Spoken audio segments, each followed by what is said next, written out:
Shalom keluarga damai yang terkasih, tanpa terasa kita sudah hampir menyelesaikan bulan keempat di tahun 2022 ini.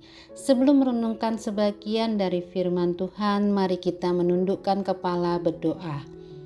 Allah Bapa Surgawi, kembali kami memohon kemurahan Tuhan agar kami boleh beroleh hikmat yang benar untuk memahami sebagian dari firman Tuhan yang kami baca pagi ini. Dalam nama Yesus Kristus kami berdoa. Amin. Bacaan kita diambil dari Wahyu 1 ayat 9 sampai 20. Demikian firman Tuhan. Penglihatan Yohanes di Patmos.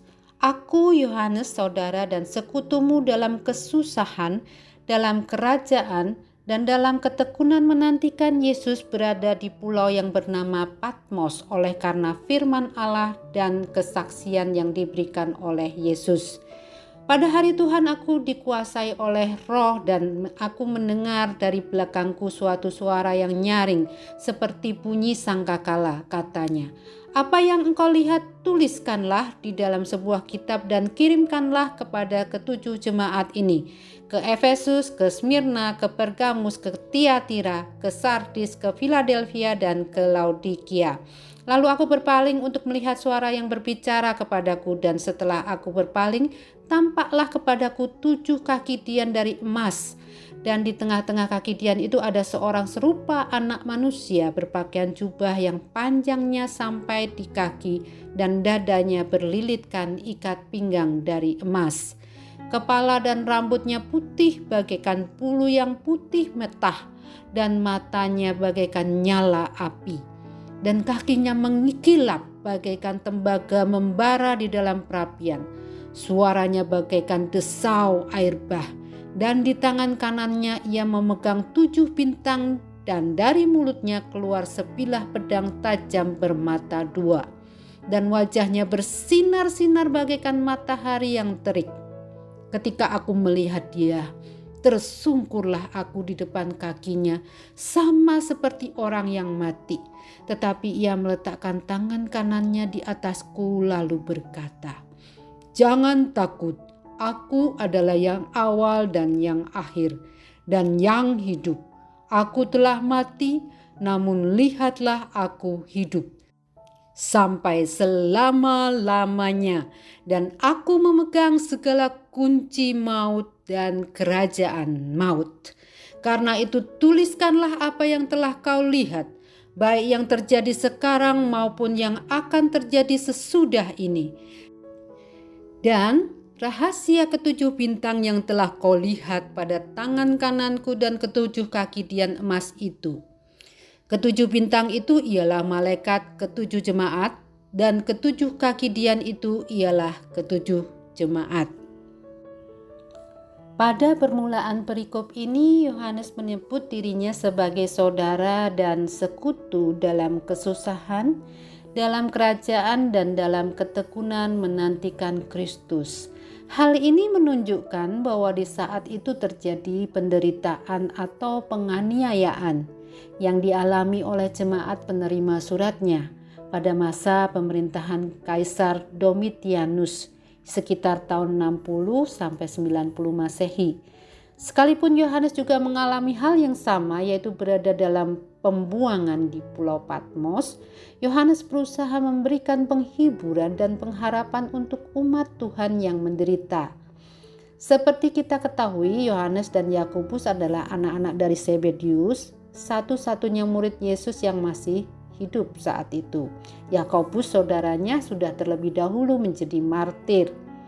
Pemerintah Romawi yang kejam berusaha membunuh Yohanes dengan menggorengnya hidup-hidup di Roma dalam sebuah kuali minyak yang mendidih. Namun sungguh ajaib, Yohanes tidak mati. Lalu ia dibuang sebagai tawanan ke Pulau Patmos untuk bekerja rodi.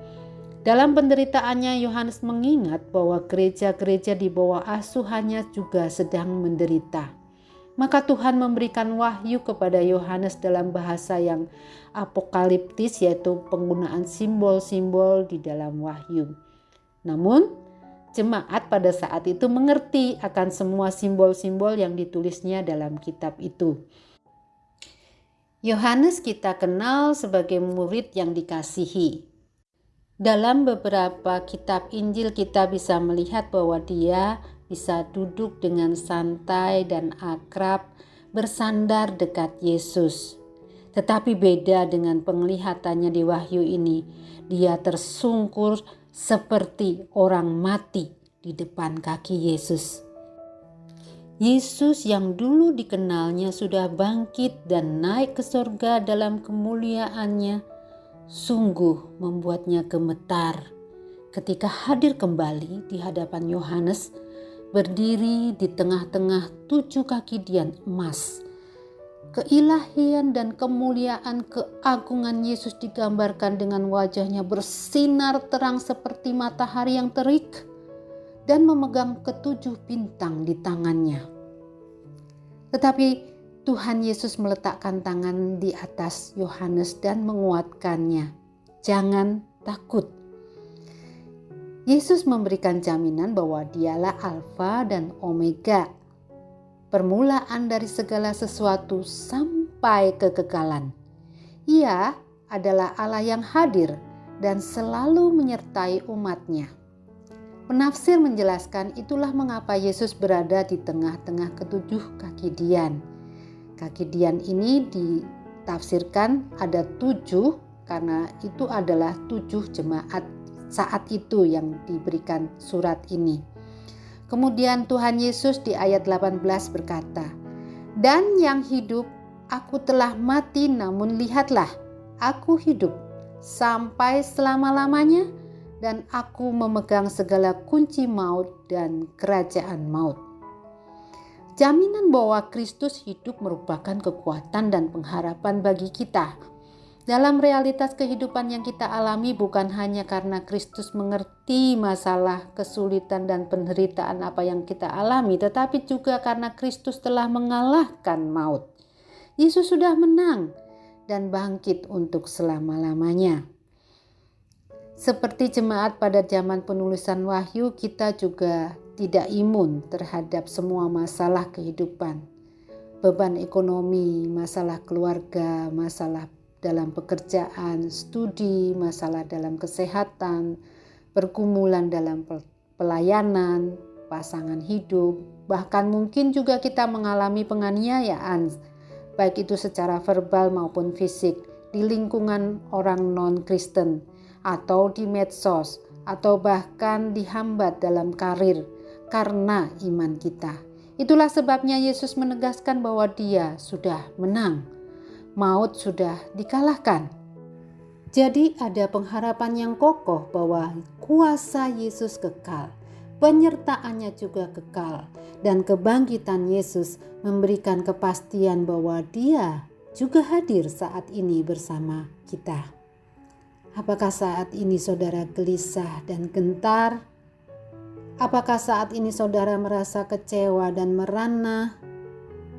Apakah saudara menanti-nanti kapan ya Tuhan datangnya pertolongan? Pada ayat ke-19 Yesus menegaskan untuk menuliskan semua penglihatan yang sekarang maupun yang akan datang, supaya gereja 7 jemaat itu dihibur dan dikuatkan. Bahkan Tuhan Yesus mengutus malaikatnya untuk mereka. Puji Tuhan bahwa pengharapan ini juga diberikan kepada kita. Sekalipun saat-saat pandemi ini situasi sangat berat dan tidak menentu, namun percayalah, ada Tuhan yang sudah menang. Memang jemaat orang percaya di sepanjang abad mengalami penderitaan serta penganiayaan, bahkan sampai menghadapi ancaman kematian. Namun jangan takut, Tuhan menopang dan tidak pernah meninggalkan kita. Mari kita berdoa. Allah Bapa yang penuh kasih, yang menampung semua air mata, kami berserah pada Tuhan yang sudah bangkit. Sekalipun tidak tahu apa yang terjadi di depan kami, tetapi kami mau percaya tangan Tuhan menopang kami. Terima kasih Tuhan kalau sampai saat ini kami boleh merasakan campur tangan Tuhan dalam setiap masalah yang kami hadapi. Allah yang menopang kami di masa yang lalu adalah Allah yang juga ada di masa depan kami. Terima kasih Tuhan. Dalam nama Yesus Kristus kami berdoa dan mengucap syukur. Amin.